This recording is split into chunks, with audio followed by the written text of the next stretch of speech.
ಶಿವನ ವೈಭವ.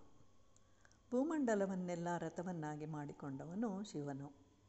ಶಿವನದು ಆರ್ದ್ರ ನಕ್ಷತ್ರ. ಆರ್ದ್ರ ಅಂತಂದರೆ ಒಂದು ಹುಳ. ಕೋಟ್ಯಾನುಕೋಟಿ ನಕ್ಷತ್ರಗಳು ಆ ಆಕಾರದಲ್ಲಿ ಆಕಾಶದಲ್ಲಿ ಗೋಚರಿಸುತ್ತದೆ. ಅದು ರಾತ್ರಿಯಲ್ಲಿ ವೃಷಭದಂತೆ ಕಾಣುವುದರಿಂದ ಶಿವನನ್ನು ವೃಷಭವಾಹನನು ಅಂತ ಹೇಳ್ತಾರೆ. ಬೆಳಗಿನ ವೇಳೆಯಲ್ಲಿ ಅದು ಧ್ವಜದಂತೆ ಕಾಣುವುದರಿಂದ ಶಿವನನ್ನು ವೃಷಭಧ್ವಜ ಅಂತ ಹೇಳ್ತಾರೆ. ಶಿವನ ಕೊರಳಿನಲ್ಲಿ ಹಾವಿದೆ. ಶಿವನನ್ನು ಖಟ್ವಾಂಗ ಅಂತಲೂ ಕರೀತಾರೆ. ಅಂದರೆ ಮಂಚದ ಒಂದು ಭಾಗ. ಅದರಿಂದ ರಾಕ್ಷಸ ಸಂಹಾರವನ್ನು ಮಾಡಿದನು. ಅದನ್ನು ಕೈಯಲ್ಲಿ ಹಿಡಿದಿರುವನು. ಆಕಾಶಗಂಗೆಯನ್ನು ಶಿರದಲ್ಲಿ ಧರಿಸಿರುವನು. ಇಂತಹ ಶಿವನು ತ್ರಿಪುರಾಸುರ ಸಂಹಾರವನ್ನು ಮಾಡಿದಾಗ ಅವನ ಬತ್ತಳಿಕೆ ಸಮುದ್ರದಂತೆ ಇತ್ತು.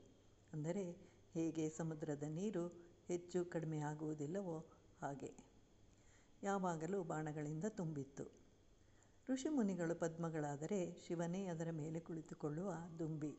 ಅಂದರೆ ಮನಸ್ಸಿನಲ್ಲಿ ಯಾವಾಗಲೂ ಶಿವನಾಮ ಸ್ಮರಣೆ ಮಾಡಿದರೆ ಶಿವನು ನಮ್ಮ ಮನಸ್ಸೆಂಬ ಪದ್ಮದಲ್ಲಿ ಕುಳಿತುಕೊಳ್ಳುವನು, ಇರುವನು.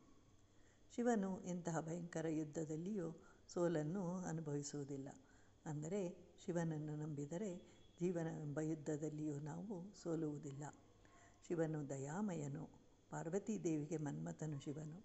ಇಂತಹ ಶಿವನ ಕಾಂತಿಯು ಎಲ್ಲರ ಮೇಲೂ ಪ್ರವಹಿಸಲಿ.